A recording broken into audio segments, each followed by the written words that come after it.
To be or not to be? To be or not to be? To be or not to be? To be or not to be? To be or not to be? That is the question. Whether 'tis nobler in the mind to suffer the slings and arrows of outrageous fortune, or to take arms against a sea of troubles, and by opposing end them. To die, to sleep. And by sleep, we say an end. The heartache and thousand natural shocks that flesh is heir to. It is a consummation devoutly to be wished. To die, to sleep. To sleep, perchance to dream.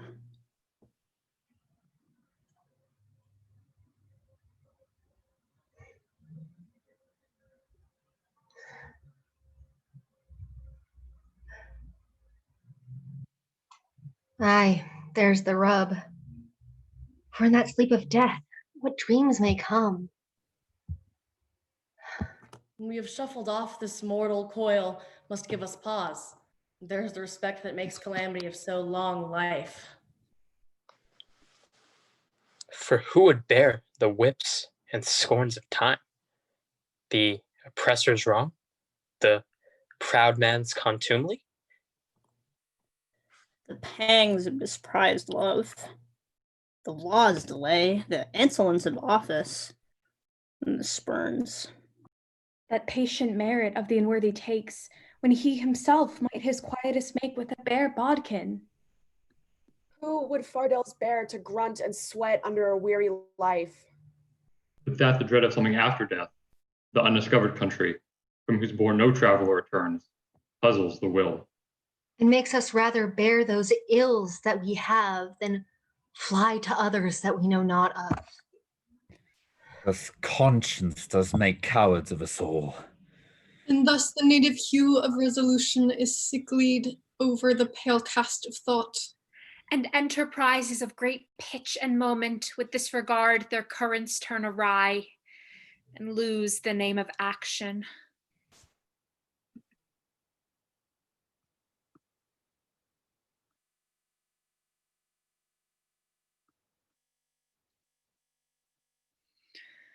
Weary with toil, I haste me to my bed, the dear repose for limbs with travel tired.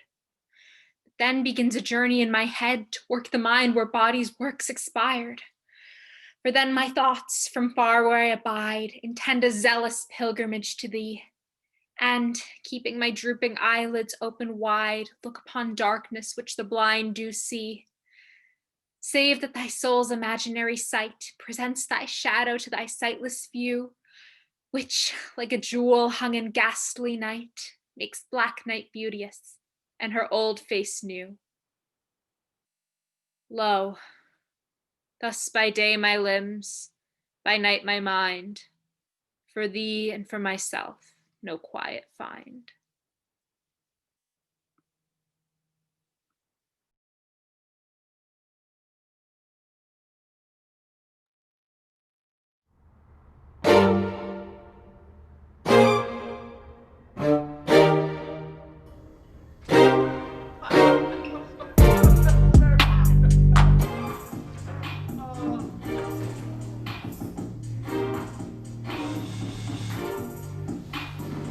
What speech shall be spoke for our excuse?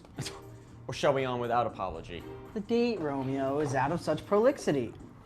They'll measure us by what they will, and then we'll measure them by a measure, and we'll be gone. A torch for me. I'm not for this ambling. Being but heavy, I will bear the light. Nay, gentle Romeo, we must have you dance. Not I, believe me. You have dancing shoes with nimble soles. I have a soul of lead, which so stakes me to the ground I cannot move. You are a lover. Borrow Cupid's wings and soar with them above a common bound. I am to soar and pierce with his shaft to soar with his light feathers. And so bound, I cannot bound a pitch above dull woe. Under love's heavy burden do I sink. and to sink in it, so burdened by love, too great oppression for a tender thing. Is love a tender thing, though? It's too rough, too rude, too boisterous, and it pricks like thorns. If love be rough with you, be rough, with love. Prick love for pricking, and you beat love down. Give me a mask to put my visage in. A visor for a visor. What care I, what curious eye doth quote deformities here? Are the beetle brows shall blush for me. Come, knock, and no sooner that will be there, then all the men will betake to their legs. A torch for me. Let wantons light of heart tickle the senseless rushes with their heels. For I am proverbed with a grandsire phrase. I'll be a candle holder and look on. The game was ne'er so fair, and I am done. Tut! Done's the mouse, the constable's own word. If thou art done, we will draw you from the mire of this, save your reverence, love, in which thou stickest up to the ears. Come, we burn daylight. Ho! Nay, that's not so. I mean, in delay, we waste our lights in vain like lights by day. Take our good word, for our judgment sits 5 times in that air, once in our 5 wits. Oh, and we mean well in going to this mask. But 'tis not wit to go.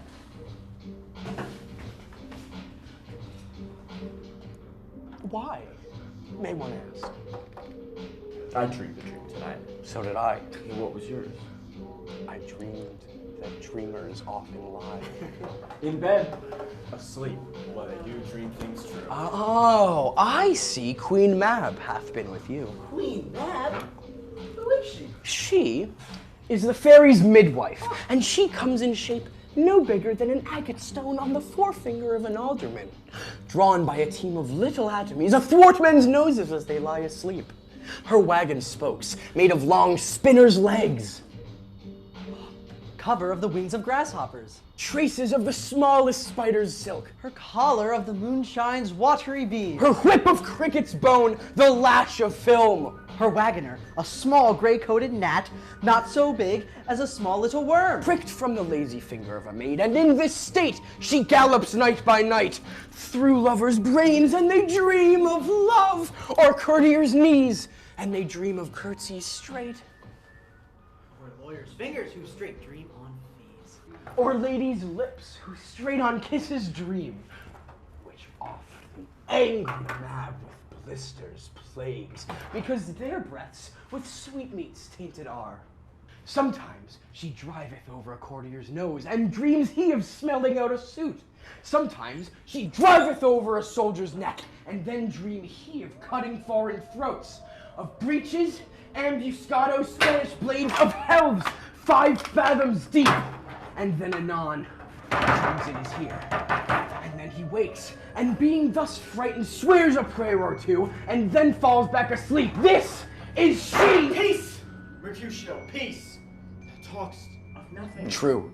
I talk of dreams, which are the children of an idle brain, begot of nothing more than vain fantasy, which is as thin of substance as the air, and more inconstant than the wind, who woos even now the frozen bosom of the north, and, being angered, puffs away from thence and turns its face to the dew-dropping south.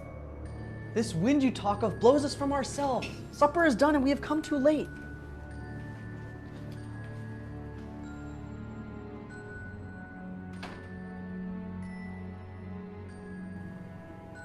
I fear too early.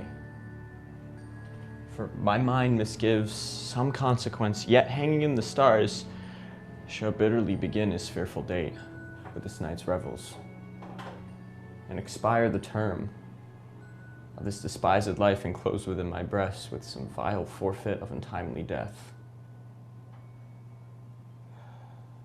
But he that hath the steerage of my course, direct my sail. On, lusty gentlemen!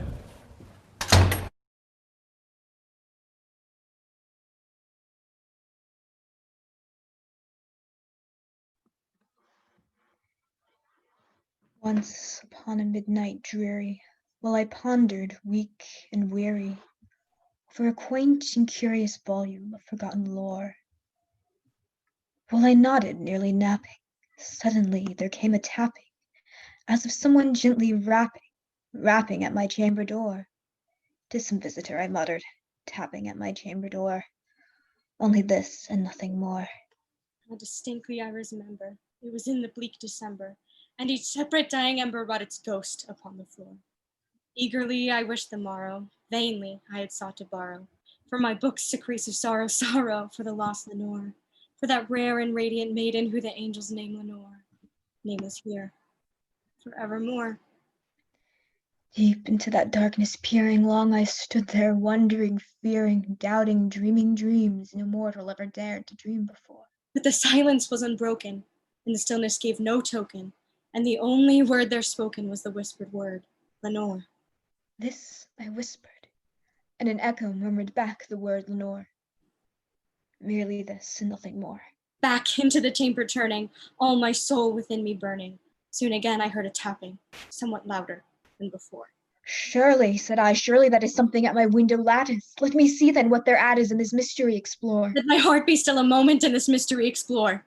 'Tis the wind, and nothing more. Open here I flung the shutter, when with many a flirt and flutter, In there stepped a stately raven of the saintly days of yore. the least obeisance made he, not a minute stopped or stayed he, but with mine of lord or lady perched above my chamber door. Perched upon a bust of a palace just above my chamber door. Perched and sat, nothing more. Then methought the air grew denser, perfumed by an unseen censer. Swung by seraphim whose footfalls tinkled on the tufted floor. "Wretch," I cried, "by God hath lent thee, by these angels he hath sent thee, respite! Respite and nepenthe from my memories of Lenore!" Quaff, oh quaff this kind nepenthe, and forget the lost Lenore." Quoth the raven, "Nevermore." "Prophet," said I, "thing of evil, prophet still, if bird or devil, "by the heaven that bends above us, by that God we both adore, tell this soul with sorrow laden, if within the distant Aidenn, it shall clasp a sainted maiden whom the angels name Lenore." clasp a rare and radiant maiden who the angels name Lenore. Quoth the raven, "Nevermore." "Be that word or sign of parting, bird or fiend." I shrieked, upstarting, "Get thee back into the tempest and the night's Plutonian shore! Leave no black plume as a token of the lie thy soul has spoken! Leave my loneliness unbroken, quit the bust above my door, take thy beak from out my heart, and take thy form from off my door." Quoth the raven, "Nevermore." And the raven, never fitting, Still is sitting on the pallid bust of Pallas just above my chamber door. And his eyes have all the seeming of a demon's that is dreaming. And the lamplight o'er him streaming throws his shadow on the floor. And my soul from out that shadow that lies floating on the floor shall be lifted, nevermore. Despise me, if I do not. 3 great ones of the city, all in personal suit to make me his lieutenant. Off cap to him, and, by the faith of man, I know my price. I am worth no worse place. But he, as loving his own pride and purposes, evades them with bombast circumstance, horribly stuffed with epithets of war. And, in conclusion, non-suits my mediators? For, certes, says he, I have already chose my officer. And what was he? Forsooth, a great arithmetician, one Michael Cassio, a Florentine, a fellow almost damned in a fair wife, that never set a squadron in the field, nor the division of a battle knows more than a spinster, unless the bookish Theoric, wherein the toe consuls can propose as masterly as he, mere prattle without practice is all his soldiership. But he, sir, had the election, and I, of whom his eyes had seen the proof at Rhodes, at Cyprus, and on other grounds, Christian and heathen must be belied and calmed by debitor and creditor? This countercaster, he, in good time, must his lieutenant be. And I, God bless the mark, his moreship's ancient.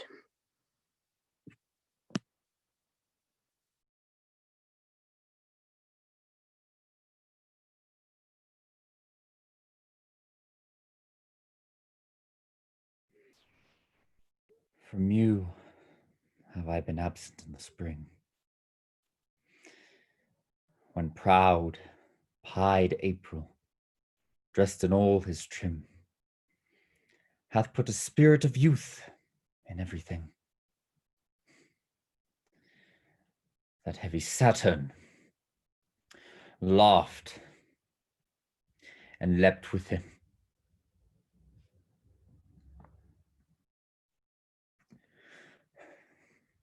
Yet nor the lays of birds,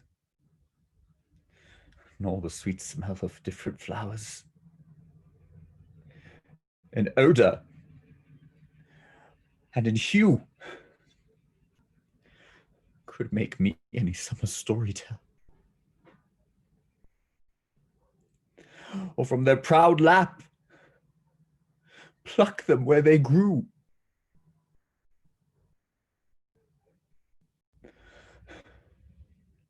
Nor did I wonder at the lilies white,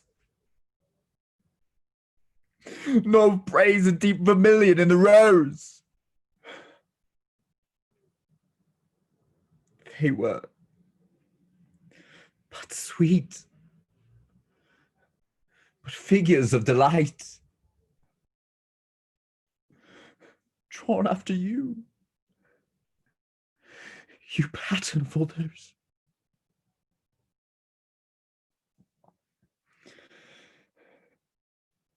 Yet seemed it winter still, and you away.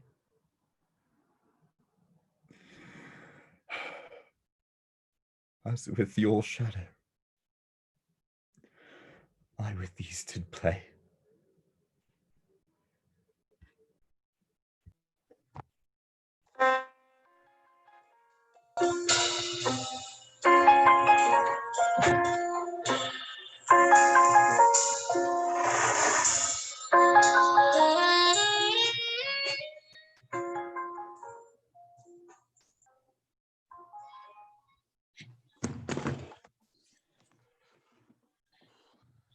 Granny isn't. Oh, no. She's much better.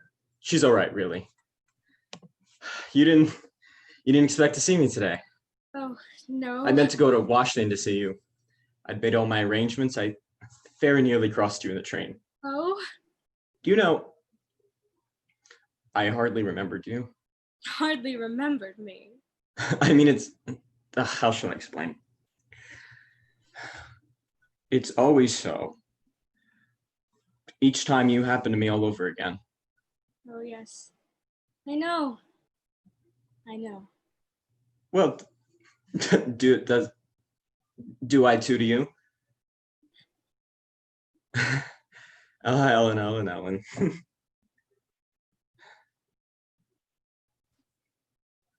What a pretty town car. Is it your wife's? Yes. It was May who sent you to fetch me then. How kind of her. Your husband's secretary. It came to see me the day after we met in Boston. Monsieur Riviere went to see you? Yes, didn't you know? No. And you're not surprised. Why should I be? He told me in Boston that he knew you. He met you in England, I think. Ellen, I must ask you one thing. Yes? I wanted to ask it after I saw him, but I couldn't put it in a letter.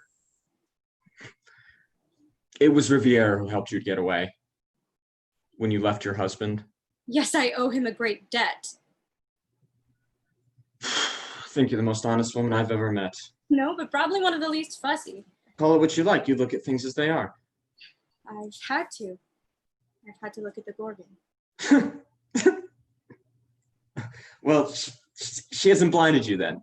You've seen, she's just an old bogey like all the others. She doesn't blind one, she dries up one's tears. Well, if you're not blind, then you must see this can't last. What can't? Our being together and not together. No. You ought not to have come today.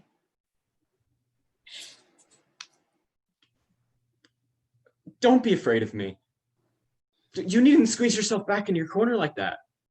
A stolen kiss isn't what I want. And don't suppose I don't understand your reasons for not wanting to let this feeling between us dwindle into an ordinary hole-in-corner love affair.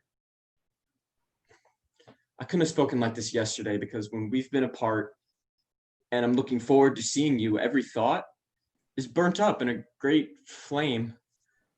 But then you come, and you're so much more than I remembered. And what I want of you is more than just an hour or so every now and then, with wastes of thirsty waiting between, that I can sit perfectly still beside you like this, with that other vision in my mind, just quietly trusting it to come true. What do you mean by trusting it to come true? You know it will, don't you? Your vision of you and me together. You choose your place well, to put it to me. Do you mean because we're in my wife's car? Should we get out and walk? I don't suppose you mind a little rain? No, I shan't get out and walk, because my business is to get to Granny's as quickly as I can. And you'll sit beside me and we'll look, not at visions, but at realities. I don't know what you mean by realities. The only reality to me is this. Is it your idea then that I should live with you as your mistress since I can't be your wife? I want somehow to get away with you into a world where words like that, categories like that, won't exist. We shall simply be two human beings who love each other, who are the whole of life to each other, and nothing else on earth will matter. My dear, where is that country? Have you ever been there? I know so many who've tried to find it, and believe me, they all got out by mistake at wayside stations in places like Boulogne or Pisa or Monte Carlo. And it wasn't at all different from the old world they left, only rather smaller and dingier and more promiscuous. Yes, the Gorgon has dried your tears. Well, she opened my eyes too. It's a delusion to say that she blinds people. What she does is just the contrary. She fastens their eyelids open so that they're never again in blessed darkness. There ought to be a torture like that. Then what exactly is your plan for us? For us? Well, there's no us in that sense. We're near each other only if we stay far from each other. Then we can be ourselves. Otherwise, we're only Newland Archer, the husband of Ellen Olenska's cousin, and Ellen Olenska, the cousin of Newland Archer's wife, trying to be happy behind the backs of people who trust them. I'm beyond that. No, you're not. You've never been beyond. And I have, and I know what it looks like there.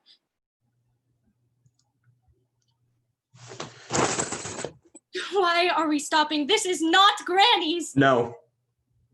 I shall get out here. You're right. I ought not to have come today.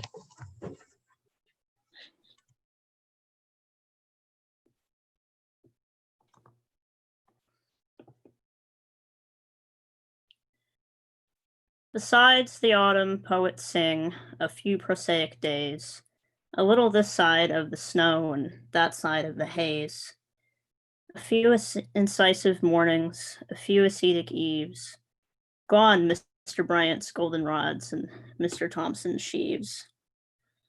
Still as the bustle in the brook, steel to the spicy valves, mesmeric fingers softly touch the eyes of many elves. Perhaps a squirrel may remain, my sentiments to share. Grant me, O Lord, a sunny mind, thy windy will to bear.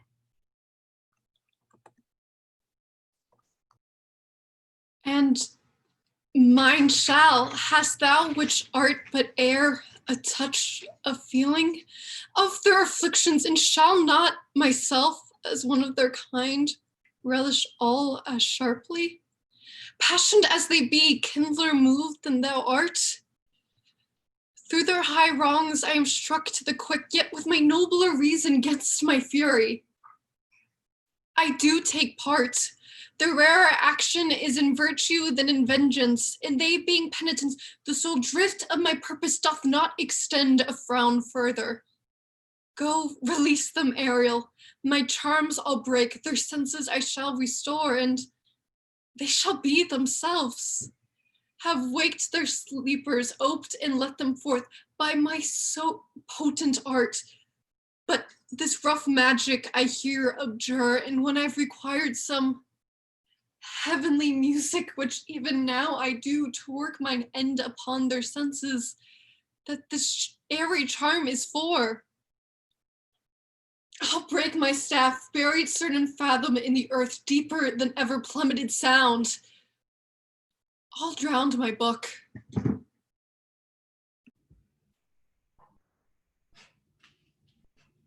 I, Antipholus, look strange and frown. Some other mistress hath thy sweet aspect. I am not Adriana, nor thy wife. The time was once when thou unurged wouldst vow that never words were music in thine ear, that never touch well welcomed in thy hand, that never meat sweet savored in thy taste, unless I spake, or looked, or touched, or carved to thee. How comes it now, my husband, oh, how comes it that thou art then estranged from thyself? Thyself I call it, being strange to me, that undividable, incorporate, and better than thy dear self's better part. Oh, do not turn thyself away from me. For know, my love, as easy mayest thou fall a drop of water in the breaking gulf, and take unmingled thence that drop again without addition of diminishing, as take from me thyself, and not me too.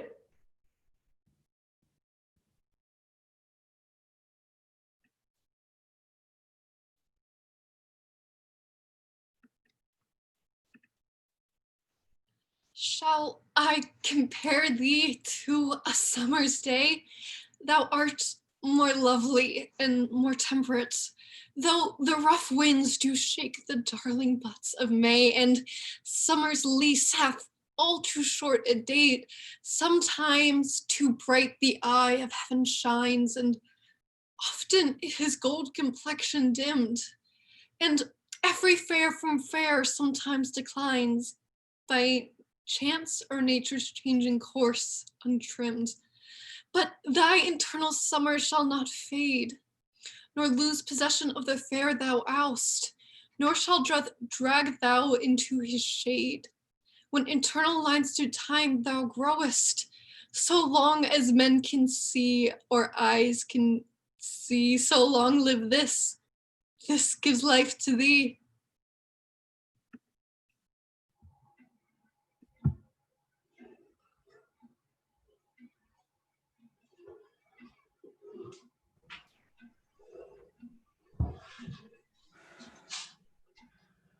He jests at scars and never felt a wound.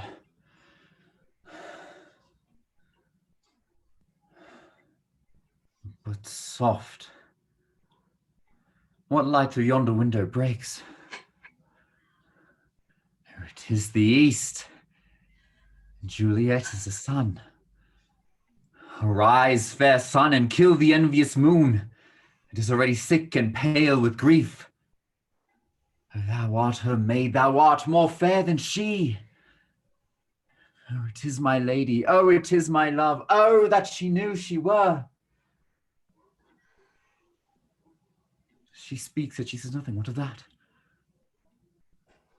Her eye discourses, I will answer it. No, I am too bold, 'tis not to me she speaks.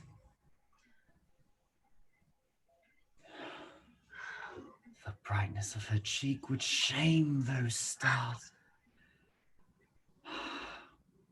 As daylight doth a lamp, her eyes in heaven would throughout the airy region stream so bright, and birds would sing and think it were not night.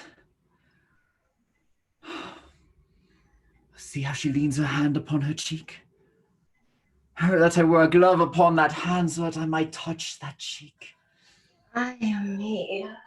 Oh, she speaks, oh, speak again, oh, sweet angel. Oh, Romeo, Romeo, wherefore art thou Romeo? Deny thy father and refuse thy name, or if thou wilt not, but be sworn my love, and I'll no longer be a Capulet. 'Tis but thy name that is my enemy. Thou art Romeo, though not a Montague. What's in a name? That which we call a rose bay, any other name would smell as sweet. So Romeo would retain that dear perfection which he owes without that title.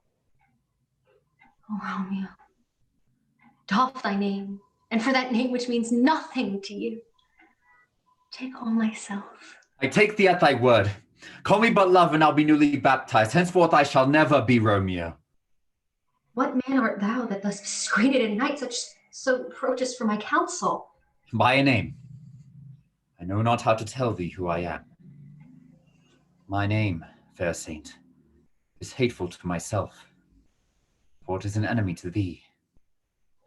Had I it written, I would tear the word. My ears have not yet drunk 100 words of that tongue's utterance yet. I know the sound. Art thou not Romeo and a Montague? Neither, fair saint, if either thee dislike. How camest thou hither? Wherefore? The orchard walls are high and hard to climb in the place death, considering who thou art. If any of my kinsmen find thee here. With love's light wings did I overperch these walls. The stony limits cannot hold love out. For what love can do, dost there love attempt. Therefore thy kinsmen are no let to me. If they do find thee, they will murder thee. I have night's cloak to hide me from their sight. But thou love me, let them find me here. My life were better ended by their hate than it prolonged wanting of thy love. Thou know'st the screen of night is on my face, else would a maiden blush beneath my cheek. For that which thou hast heard me speak tonight, fain I would dwell on, fain deny, but farewell compliment. Dost thou love me? I know thou wilt say aye, and I will take thee at thy word, yet if thou swearest, thou mayest prove false. At lovers' perjuries, then say Jove laughs. O gentle Romeo, if thou dost love, pronounce it faithfully. Or if thou think I time too quickly won, I'll frown and be perverse and say thee nay, so that thou wilt woo, but not for the world. In truth, fair Montague, I am too fond, and therefore thou mayst think my behavior light. But trust me, gentlemen, I'll prove more true than those have the cunning to be strange. I should have been more strange, I confess, but that thou did overhearest ere I was ware. My true love's passion. Therefore, pardon me and not impute this yielding to light love, which this dark night hath so discovered. Lady, by yonder's blessed moon, I swear that tips with silver all these fruit trees. Oh, swear not by the moon, the inconstant moon that monthly changes in her circled orb, lest thy love be likewise variable. What shall I swear by? Well, do not swear. I have no joy in this contract tonight, although I do joy in thee. It's just too rash, too unadvised, too sudden, too like the lightning, which doth cease to be ere once can say it lightens. Sweet, good night. This bud of love by summer's ripening breath may prove a beauteous flower when next we meet. Good night, good night. As sweet repose and rest come to thy heart as that within my breast. Wilt thou leave me so unsatisfied?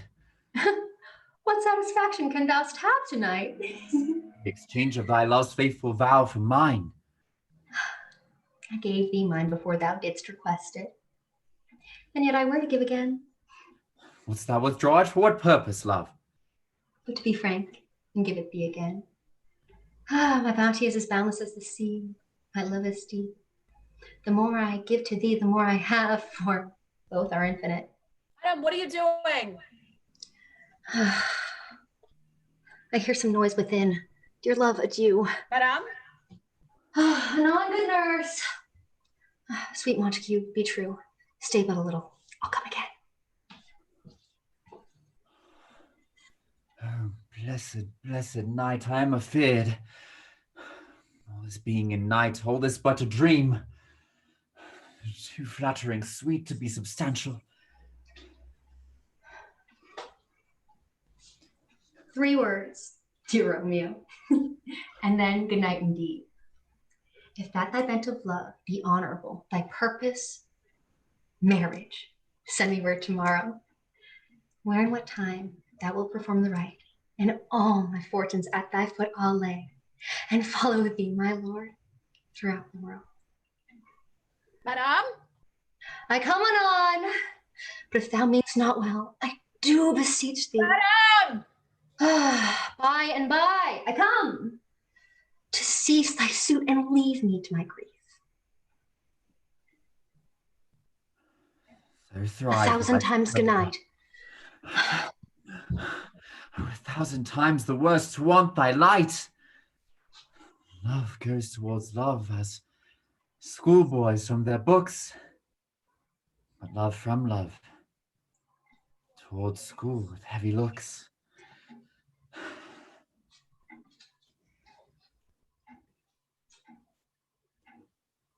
Romeo? Yes, my dear. At what o'clock tomorrow shall I send to thee? To the hour of 9. I will not fail. 'Tis 20 years till then. I forgot why I did call thee back. Let me stand here till thou remember it. I shall forget to have thee still stand there, remembering how I do love thy company. Now still stay, have thee still forget, forgetting any other home but this. Oh, 'tis almost morning. I would have thee gone, and yet no further than a wanton's bird who lets it hop a little from her hand, like a poor prisoner in his twisted gyves, and with a silk thread plucks it back again. So loving, jealous of his liberty. I would I were thy bird. Sweet, so would I. Yet I should kill thee with so much cherishing. Good night. Good night. Parting is such sweet sorrow that I shall say good night till it be morrow.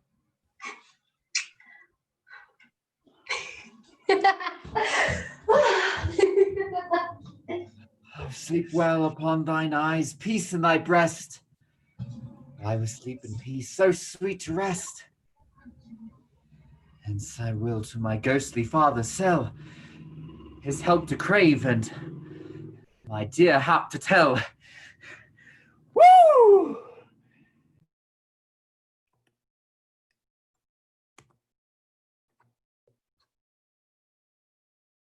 Nay then, do what thou canst. I will not go today. No, nor tomorrow, not till I please myself. Doors open, sir, there lies your way. You may be jogging whilst your boots are green. For me, I'll not be gone till I please myself. 'Tis like you'll prove a jolly surly groom that take it on you at the first so roundly. I will be angry. What hast thou to do? Father, be quiet. He shall stay at my leisure. Gentlemen, forward to the bridal dinner. I see a woman may be made a fool if she had not a spirit to resist. Believe what you choose about me. I am not worth a moment's sorrow. But don't spoil your beautiful young life on my account. You don't know what it is to fall into the pit, to be despised, mocked, abandoned, sneered at, to be an outcast, to have to creep in by hideous byways, afraid every moment lest the mask be stripped from one's face, and all the while to hear the laughter, the horrible laughter of the world, a thing more tragic than all the tears the world has ever shed. You don't know what it is.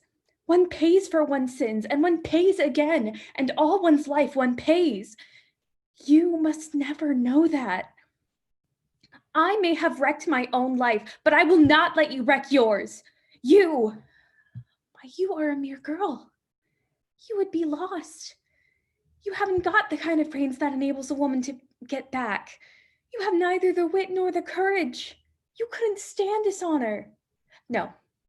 Go back, Lady Windermere, to the husband who loves you, whom you love. You have a child, Lady Windermere. Go back to that child who now, in pain or in joy, may be calling to you. God gave you that child. He will require from you that you make his life fine, that you watch over him. What answer will you make to God if his life is ruined through you? No. Your husband loves you.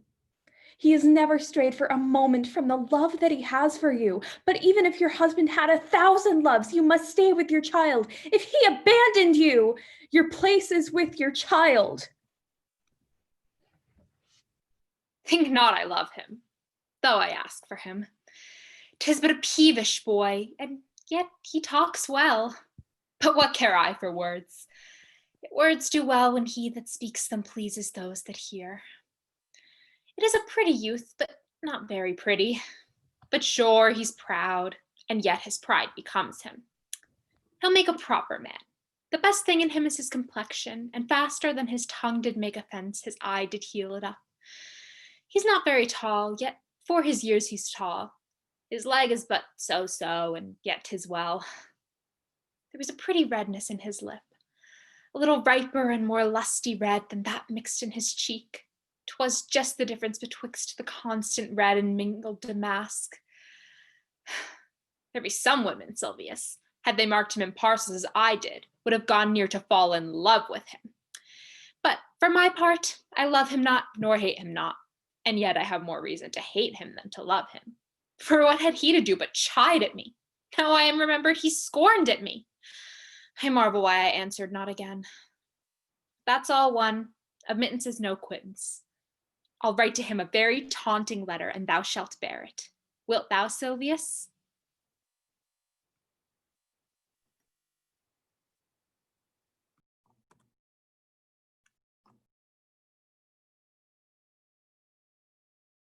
Not mine own fears, nor the prophetic soul of the wide world dreaming of things to come, can yet the lease of my true love control, supposed as forfeit to a confined doom. The mortal moon hath her eclipse endured, and the sad augurs mock their own presage. Uncertainties now crown themselves assured, and peace proclaims olives of endless age. Now, with the drops of this most balmy time, my love looks fresh, and death to me subscribes. Since, spite of him, I'll live in this poor rhyme, while he insults o'er dull and speechless tribes. And thou in this shalt find thy monument, when tyrants' crests and tombs of brass are spent.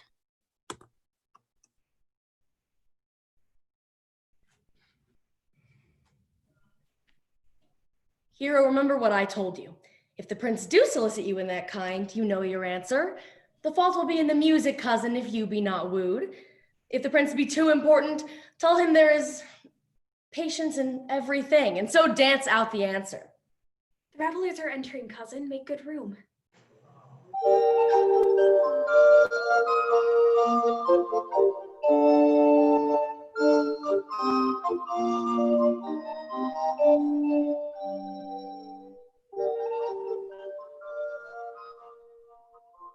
Lady, will you walk about with your friend? Though you walk softly, look sweetly, and say nothing, I am yours for the walk, and especially when I walk away. With me in your company, I may say so when I please, and when please you to say so. when I like your favor. For God defend the lute should be like the case. My visor is Philemon's roof, then the house is Jove. Why then your visor should be thatched? Speak low, if you speak loud. Wilt thou now tell me who told you so?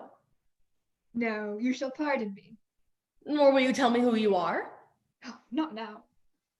That I was disdainful, and that I had my good wit at the 100 merry tales. Why, this was Signor Benedict that said so. Who's he? I'm sure you know him well enough. Not I, believe me. Did he never make you laugh? I pray you, what is he?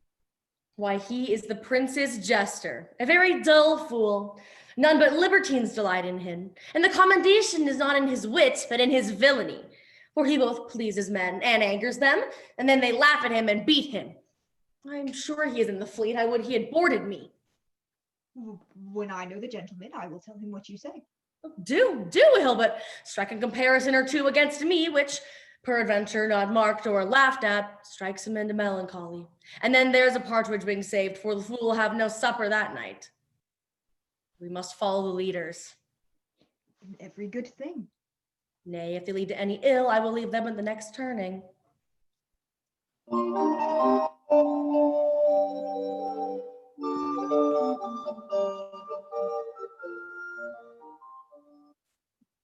Surely my brother is amorous on Hero and hath withdrawn her father to break with him about it.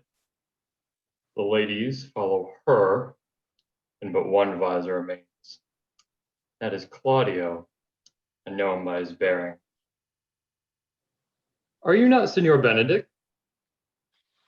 You know me well. I am he. Signor, you are very near my brother in his love. He is enamored on Hero. I pray you, dissuade him from her. She is no equal to his birth. You may do the part of an honest man in it. How know you he loves her? I heard him swear his affection.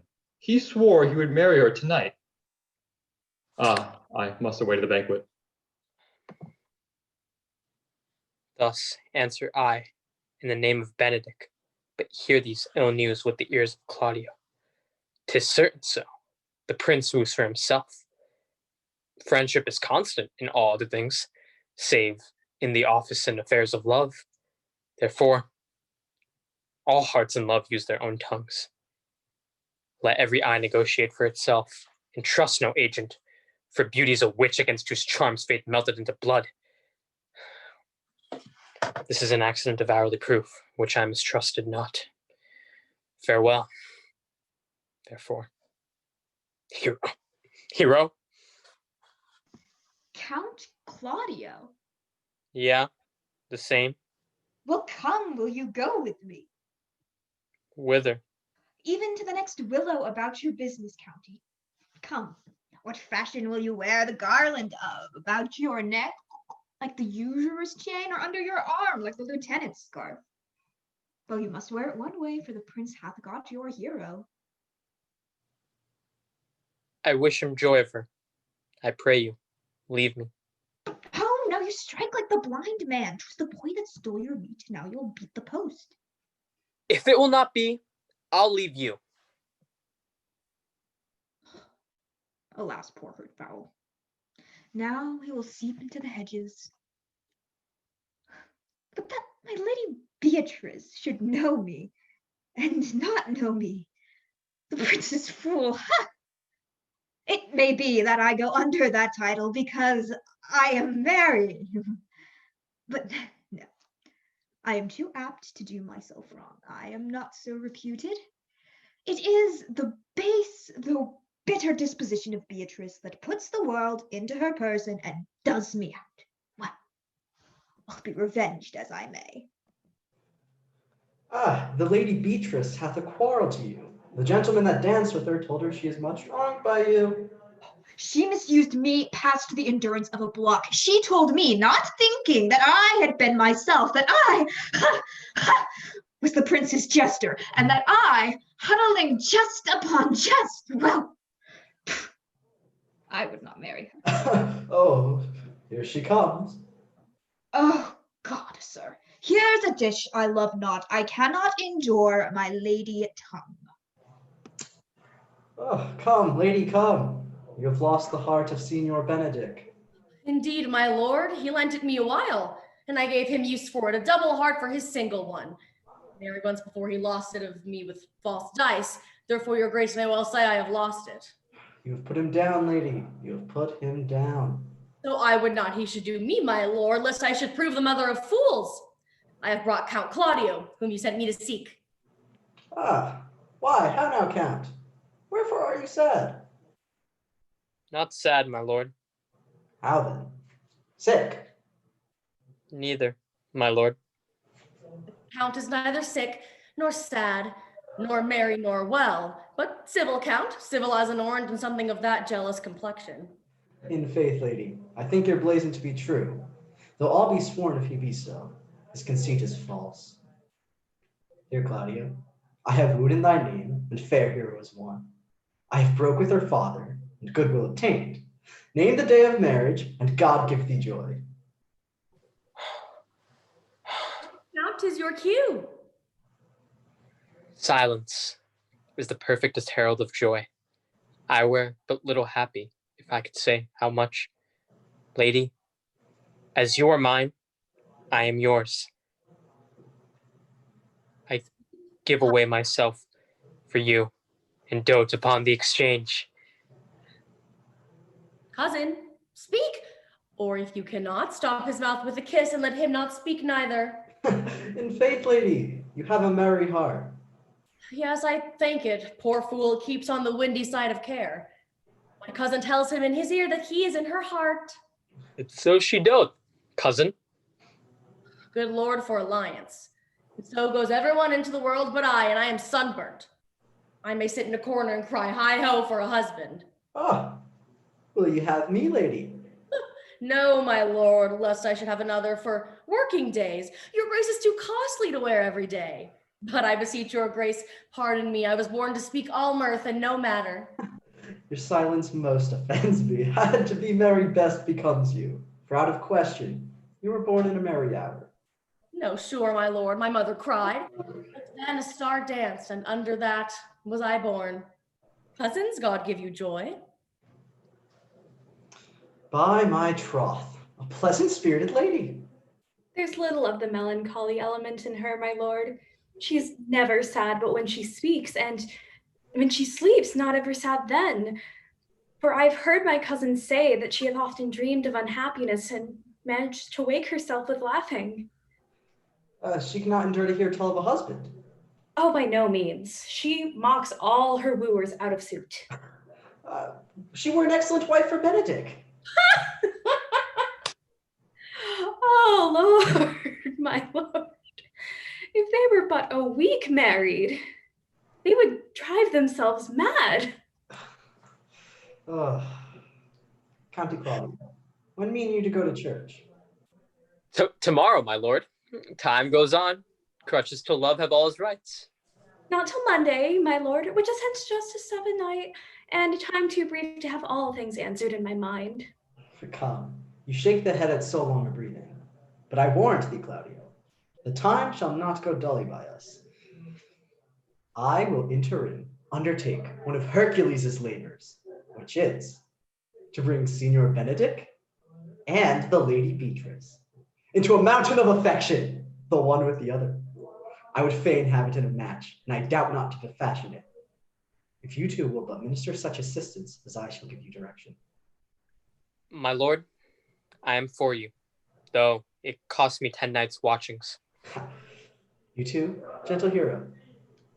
I will perform any modest office, my lord, to help my cousin to a good husband. And Benedict is not the unhopefullest husband that I know. Thus far I can praise him. He is of a noble strain, of approved valor and confirmed honesty. I will teach you how to humor your cousin, that she shall fall in love with Benedict, and I, with your 2 helps, will so practice on Benedict, that in despite of his quick wit and queasy stomach, he shall fall in love with Beatrice. If we can do this, Cupid is no longer an archer. His glory shall be ours, for we are the only love gods. Go in with me. I will tell you my drift.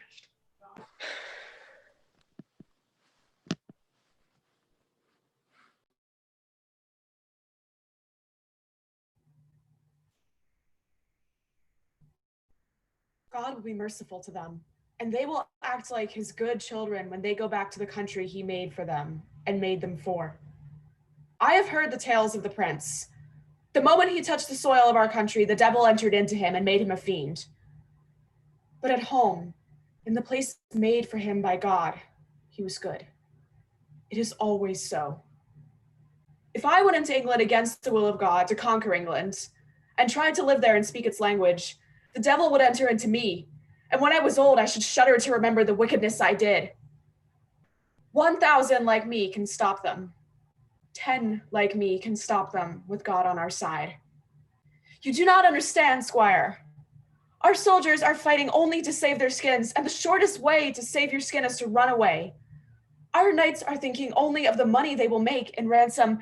It is not kill or be killed with them, but pay or be paid. But I will teach them all to fight that the will of God may be done in France, and then they will drive the poor goddams before them like sheep. You and Polly will live to see the day when there will not be an English soldier on the soil of France, and there will be but one king there, not the feudal English king, but God's French one.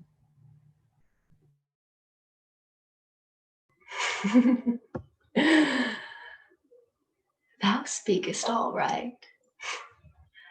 I am that merry wanderer of the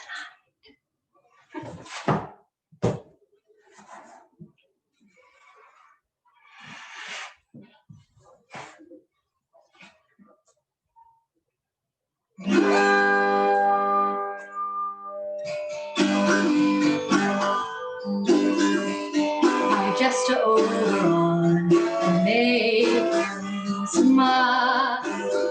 When I have had and means or beguile,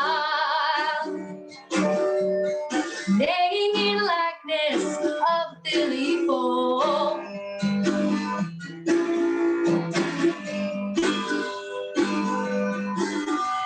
And sometime lurk I in a gossip school,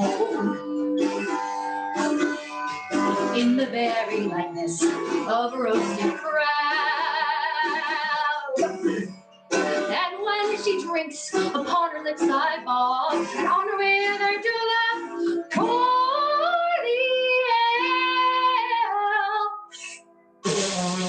Ha!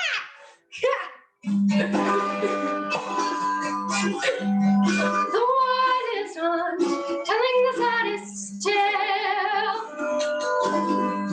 Sometime for a free, but so mistaken me.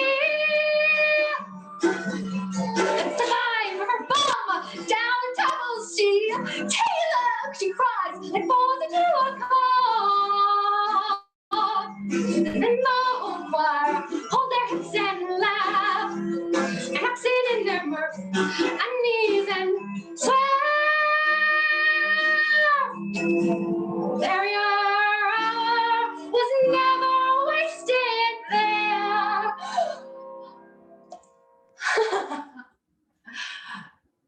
The room fairy. Here comes Oberon.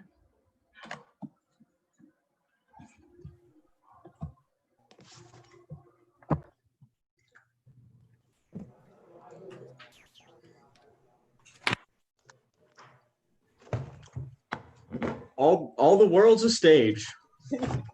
And all the men and women merely players? They have their exits and their entrances. And each man in his time plays many parts. His acts being 7 ages. At first, the infant. Mewling and puking in the nurse's arms.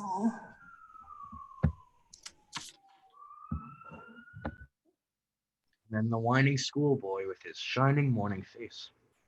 Creeping like a snail unwillingly to school. And then the lover, sighing like furnace. With woeful ballad made to his mistress's eyebrow. And a soldier, full of strange oaths and bearded like the pard. Jealous in his honor, sudden and quick in quarrel, seeking the bubble's reputation, even in the cannon's mouth.